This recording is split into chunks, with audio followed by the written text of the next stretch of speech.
Ker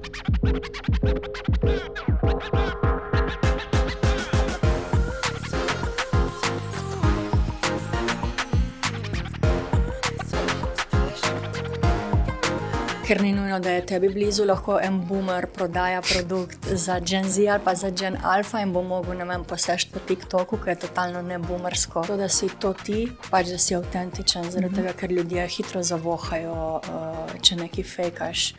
Jaz sem obsedena z znamkami, nisem pa obsedena nakupovalka blagovnih znamk, tako da hvala Bogu vsaj to. Obsedena sem pa na način, da jih ful rada raziskujem in gledam, kaj pač počnejo.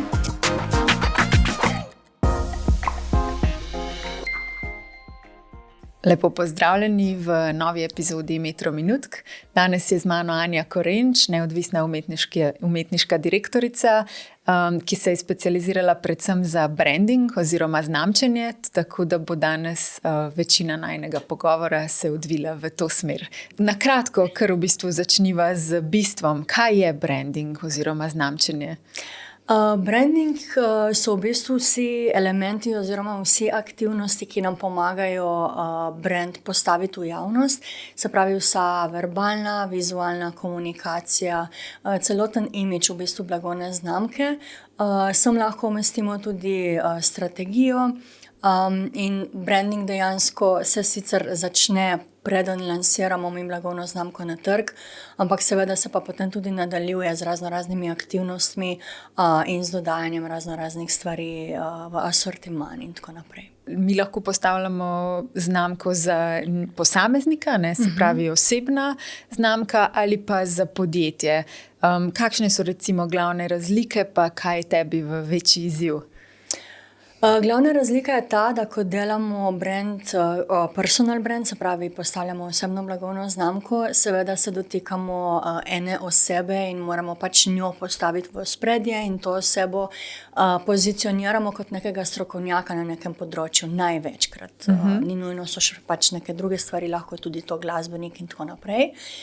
Ko pa delamo neko produktno blagovno znamko, lahko tudi korporativno, no, ampak dajmo se tukaj dotakniti produktne, pa gledamo v bistvu, izhajamo v bistvu iz nekega problema, ki ga potrošniki potrebujejo in tukaj pač vso komunikacijo oziroma diferenciacijo in vse te stvari potem povežemo na ta način.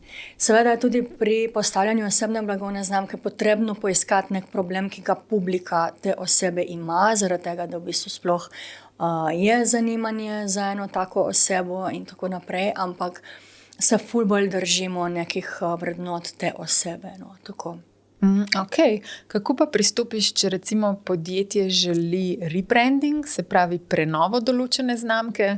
Zdaj tukaj sta dva pojma, ali rebranding ali pa redesign. Pri rebrandingu se dotikamo tudi strategije in gre tukaj lahko, oziroma največkrat gre tudi za repositioning.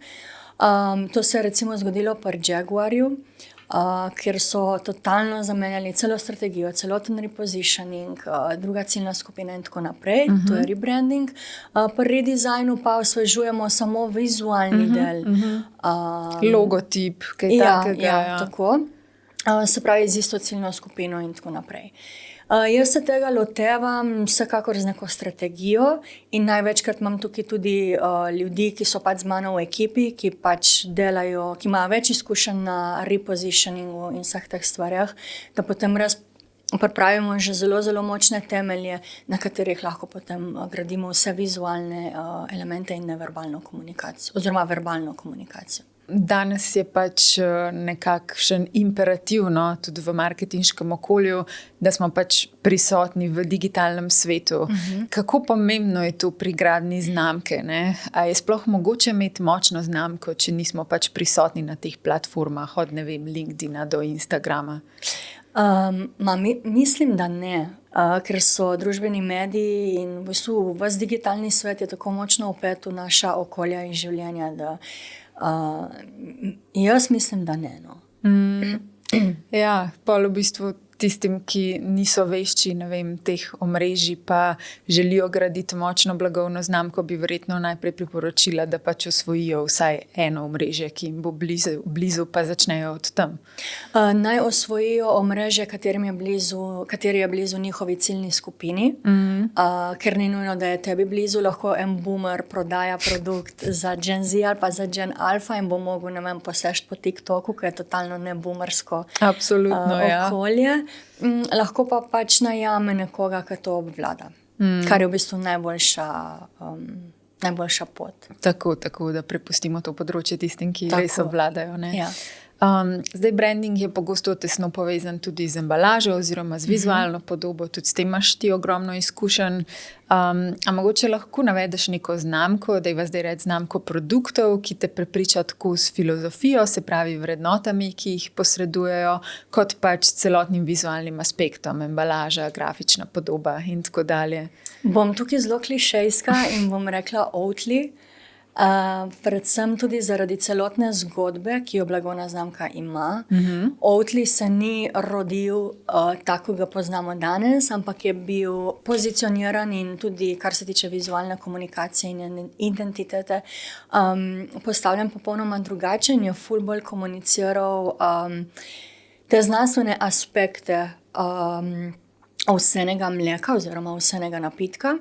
In potem, ko se je tukaj management malo zamenjal in je Tony prišel na oblast, ki zdaj ni več CEO sicer, je on v bistvu prevzel še s kreativnim direktorjem, s katerim sta ful tesno sodelovala, vajeti v svoje roke. In so repozicionirali blagovno znamko na način, da je kot nek upornik, ki se bori proti vsem raznorazni nepravilni komunikaciji, kar se tiče živalske hrane, predvsem mleka in mlečnih izdelkov. In na ta način so na novo tudi naredili vso vizualno identiteto in embalažo. In tukaj je zelo zanimivo, kako v bistvu že Oatly, ko pogledaš embalažo, ti prikliče ta rebelliousness, zaradi tega, ker je celotna vizualna identiteta narejena na način stencilov, ki so se v bistvu že v zgodovini pojavljali, mislim, da po drugi svetovni vojni, ko so opozarjali pač na neko problematiko, ali je bilo že med vojnama ali neki. V glavnem, v tem vojnem času to družbeno-politično tematiko, tudi so v bistvu vlekli neko zgodbo iz tukaj in to je hkrati tudi zelo lep primer, kako lahko ti samo z vizualnim elementom komuniciraš eno zelo močno zgodbo. To je super primer, ja, ker dejansko si zajela vse aspekte, ki so pri tem pomembni. Zdaj me pa zanima še recimo nekaj znamk, ki jih redno uporabljaš ali pa se k njim vračaš v vsakodnevnem življenju, glede na to, da zase praviš, da si obsedena z znamkami. Najprej moram povedati, da jaz sem obsedena z znamkami, nisem pa obsedena nakupovalka blagovnih znamk. Tako da hvala Bogu vsaj to. Obsedena sem pa na način, da jih ful rada raziskujem in gledam, kaj pač počnejo. Blagovne znamke, katere bi, pa ne bom rekla, da jih brezpogojno obožujem in karkoli bi narobe naredile, bi jih še vedno. Ne, to ne, ampak sem jim res zelo, zelo zvesta. Seveda je Oatly, ki je velikokrat v mojem hladilniku. Nike, skoraj nimam čevljev, ki niso Nike in zdaj me tudi en paket še čaka doma. Definitivno Apple, ne predstavljam si, da bi imela kakršnokoli drugo zadevo. To so te 3 stvari, katere obvezno. Mogoče še Mac, kot od make-upa. To so te, ki so pač res trdno povezane z mojim življenjem, zagotovo. Zdaj pa mogoče še to za zaključek, ne? Kot strokovnjakinja za branding gradiš tudi svojo lastno osebno znamko. Kaj se ti pa zdi pri tem najpomembnejše oziroma katerim načelom slediš? Enemu načelu, in sicer to, da si to ti, pač da si avtentičen, zaradi tega, ker ljudje hitro zavohajo, če nekaj fejkaš.